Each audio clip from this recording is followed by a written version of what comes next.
Hello and welcome back to the channel. This is episode 3 on the Peugeot 2008 rebuild. Here's where we started. We picked it up at the auction, had a pretty bad bang in the face, so all in all it's not too bad. This is where we got to at the last video, and we straightened out most of the front end, and I got the lights back in, and I had the bumpers painted. And yeah, it's beginning to come together. We had the bonnet straightened, and this video we're going to try and tackle the painting of the bonnet. Let's go. Now the bonnet was all straightened up. We got it to a good place, and now I'm going to start doing some of the more cosmetic fillings.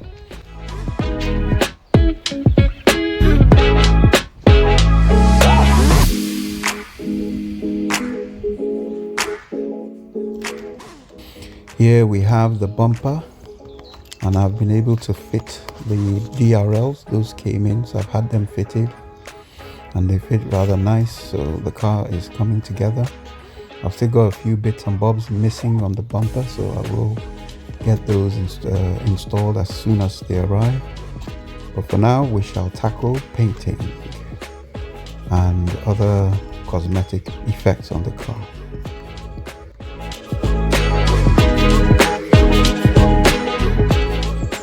So here we have the first layer of filling putty, fill in the low spots and sand it down to get it nice and smooth, and then perfect it a little bit more.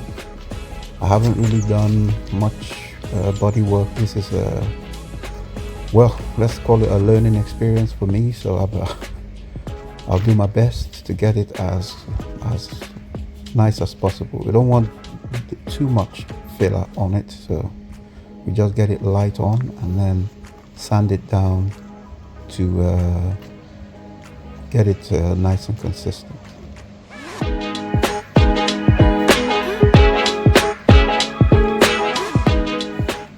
But yeah, the car is looking much better and everything is coming together, so let's get into the sanding and we'll see how we get on.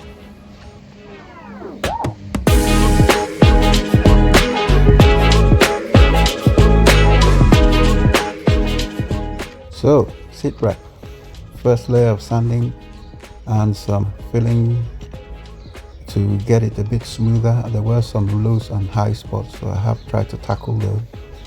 So yeah, it's coming together. I did find a few dents and dings. I might as well sort them out now that I'm doing the filling. So yeah, that part done. Let's do some more sanding and see where we get to.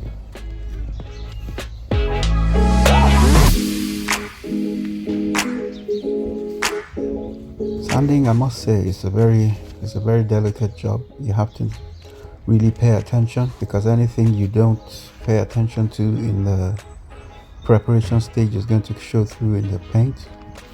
After the bonnet, we shall be tackling this fender next, but for now we'll do this and let it cure before I start attacking that fender. So let's carry on and see how far we can get. Right, so all these are all sanded down. I've had the car covered up so we don't get any overspray on it. It's ready for paint now, so I shall do the first layer, which is primer, and then we'll see how it looks and then go on from that. Here we have it primed and ready. The work, to be fair, it's okay. Like I said, this is amateur stuff, so let's carry on and let's see how we get on. Wow, I have had 4 layers of paint and 4 layers of gloss, and it came out looking really good. The shine is amazing.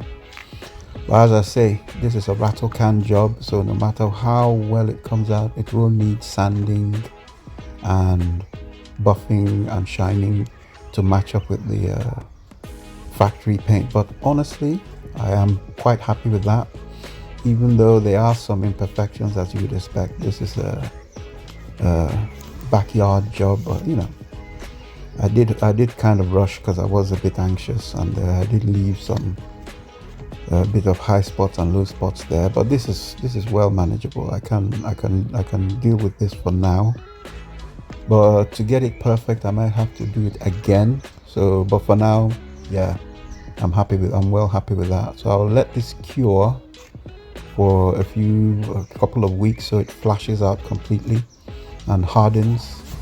It's already dry to the touch. I can touch it without smearing, but it needs to cure properly before I can attempt to sand the buff and shine to bring out the final to sort of blend it into the old paint so it doesn't quite stand out quite as much. It's going to have a little bit of that orange peel effect, although for now it's looking really nice and you can see the shine on there. And yeah, I'm well happy with that. It's the car's coming together really nicely. And after this, like I said, we'll jump on the fender to get that sorted. I don't want to try and do it now because this has to cure properly. So when this is a bit cured, then I will attempt the fender, and then that will be pretty much it for the cosmetics and the paint. So all I need to do is the mechanicals. It has got a slight vibration in the engine when it starts. I think it's contacting somewhere, either the mountings need change. So we will diagnose that in further episodes. But yeah, we're coming to the end of this build now. So yeah, it's coming along. I do hope you're enjoying the videos. Hope you come along for the final episodes of this now. So yeah, I hope I'll see you later. Let's have now some before and after at the point we are right now. Thank you so much for watching, and I'll catch you next time.